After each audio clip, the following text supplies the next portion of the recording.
हैं साथ शोधार्थी हिंदी विभाग के नीले जी। नमस्कार, मैं रविरंजन नीले। और देखिए, इस वक्त पूरे भारत में विश्वविद्यालय के विद्यार्थी, शोधार्थी और यूं कहें कि टीचर और एक खेमा दो हिस्सों में बट गया है। एसी, एसटी, ओबीसी एक तरफ तो दूसरी तरफ स्वर्ण। इसका मुख्य वजह है यूजीसी के द्वारा एक नया गाइडलाइन जारी किया गया है, जिसमें बोला गया है कि एसी, एसटी, ओबीसी के द्वारा अगर किसी भी तरह से जाति आधारित, लिंग आधारित और दिव्यांग आधारित भेदभाव होती है तो उसके लिए सख्त से सख्त कार्रवाई की जाएगी और कमेटी का निर्माण होगा। लेकिन जैसे ही यह कानून आया, भारत के गजट पत्र में इसका प्रकाशन हुआ, वैसे ही पूरा भारत दो हिस्सों में बट गया है। जो कल तक मोदी जी के नाम अराप रहे थे, आज वो बुराई करने लगे हैं। जो लोग कल तक अपने आप को हिंदूवादी मान रहे थे, वो आज अपने आप को जातियों में बंट चुके हैं। कल तक जिस व्यक्ति को अपना भगवान मान रहे थे, भारत के प्रधानमंत्री नरेंद्र मोदी को हृदय हिंदू सम्राट की उपाधि दे रहे थे, आज वो गंदी गंदी गालियां दे रहे हैं। कई लोग तो ऐसे सोशल मीडिया पे कह रहे हैं कि क्या तेली को वोट देके मैंने गुनाह किया। आप देख सकते हैं कि किस प्रकार से आए दिन और सोशल मीडिया में गंदी गंदी गालियों की भरमार पड़ी है। यूजीसी के द्वारा एक कानून लाया जाता है और इस तरह के कोहराम मच जाता है।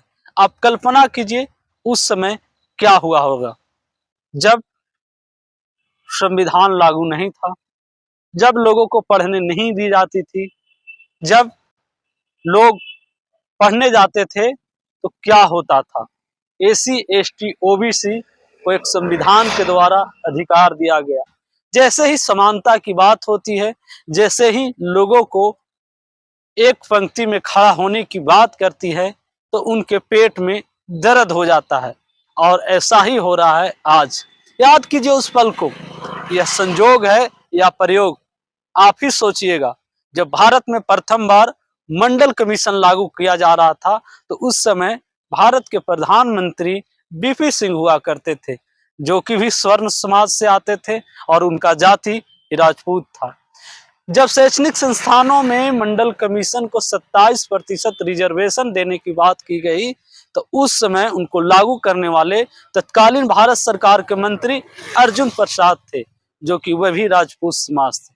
और आज जब 2026 में यूजीसी के तरह नया गाइडलाइन जारी किया गया, तो जो उच्च शैक्षणिक संस्थानों में किस प्रकार से जातिगत, लैंगिक और दिव्यांग के आधार पर भेदभाव किया जाता है, उत्पीड़ित होती है, रोहित मुल्ला जैसे छात्र को हत्या करने पर विवश किया जाता है, ऐसे में उनकी अध्यक्षता कांग्रेस के वरिष्ठ नेता और मध्य प्रदेश के पूर्व मुख्यमंत्री दिग्विजय सिंह के अध्यक्षता में कमेटी गठित की जाती है। तो विचारधारा एक होती है और विचारधारा के आधार पर न तो कोई अगला होता है और न ही कोई पिछड़ा होता है। एसी, एसटी, ओबीसी की वकालत करते हैं और संविधान के द्वारा प्रदत्त अधिकारों की बात की जाती है। जब समानता की बात की जाती है तो अभागा स्वर्ण कुमार आ जाते हैं। जब बात की जाती है तो अपने आप को निष्पक्ष पत्रकार बताने वाले शुभंकर मिश्रा भी जातिवाद से बाहर नहीं निकल पाते हैं। और तो और ऐसे आप मेन स्ट्रीम की मीडिया को देखिएगा तो आज सारे भरे पड़े हैं और कह रहे हैं, उनको हजम नहीं हो रहा है कि कैसे हमारे साथ हमारी पंक्ति में एसी, एसटी, ओबीसी को खड़ा कर दिया गया। यूजीसी का गाइडलाइन कुछ और नहीं बल्कि संविधान के द्वारा प्रदत्त वह कानून है। आर्टिकल 15, आर्टिकल 16 और 17 के लागू करने का एक प्रावधान है, ताकि भविष्य में भी रोहित वेमुल्ला जैसे लोगों की हत्या नहीं हो जाए। धन्यवाद। देख चुके हैं इन्होंने जो उनसे बाइट लेते हैं, क्या यूजीसी एक्ट लागू जो कानून किया गया वो सही है या गलत है। तो चलिए।